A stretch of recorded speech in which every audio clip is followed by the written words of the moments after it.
দমদম মেলা 2024 উদ্বোধন করলেন বিধানসভার স্পিকার বিমান বন্দ্যোপাধ্যায়। অর্জুনপুর খেলার মাঠে দমদম মেলা 2024 শুভ উদ্বোধন হলো। বিধানসভার স্পিকার বিমান বন্দ্যোপাধ্যায়ের প্রদীপ জ্বালিয়ে এই মেলার উদ্বোধন করেন। বিগত বছরগুলোতে এই মেলা দমদম সুরের মাঠে অনুষ্ঠিত হতো, কিন্তু এবছর তার স্থান পরিবর্তন করে অর্জুনপুর খেলার মাঠে নিয়ে আসা হয়। 26 দিন ধরে চলবে এই মেলা। প্রায় 100টির উপরে স্টল থাকছে মেলাতে। স্থান পরিবর্তন করলেও প্রচুর মানুষের ঢল পরিলক্ষিত হবে এই মেলাতে, এমনটাই জানালেন এই মেলা কমিটির সম্পাদক তথা দক্ষিণ দমদম পৌর পরিষদের সদস্য সঞ্জয় দাস।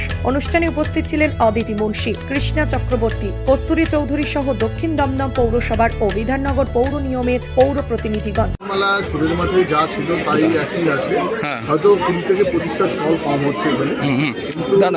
আনন্দের বিষয় যে দমদম এলাকা মানুষের কাছে যে আমরা দমদম মেলাটাকে বাঁচিয়ে রাখতে পারলাম।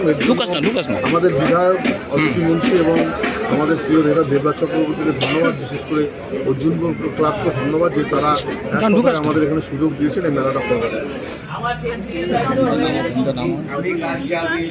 প্রত্যেক বছর এখানে মতন এবারেও করছে, কিন্তু এখানকার স্থান পরিবর্তন হচ্ছে।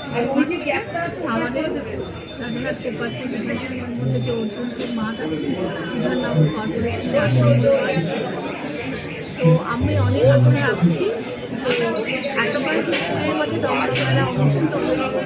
দমদম মেলা এমনিতেই খুব জনপ্রিয় মেলা এবং বহু পছন্দের হয় এবং প্রচুর মানুষ সারা বছর মেলা সবাই অনুষ্ঠিত হবে তার জন্য। সেই কারণে দমদম মেলা একটা ঐতিহ্যবাহী মেলা। আমি আশা রাখি যে এই মেলা আগের থেকেও দক্ষিণ দমদম অঞ্চলের মানুষরা যেহেতু অধিকার মাঠে হচ্ছে, সেহেতু বিধাননগর কর্পোরেশনের সমস্ত ওয়ার্ডের মানুষ এই মেলাটাকে উপভোগ করবে।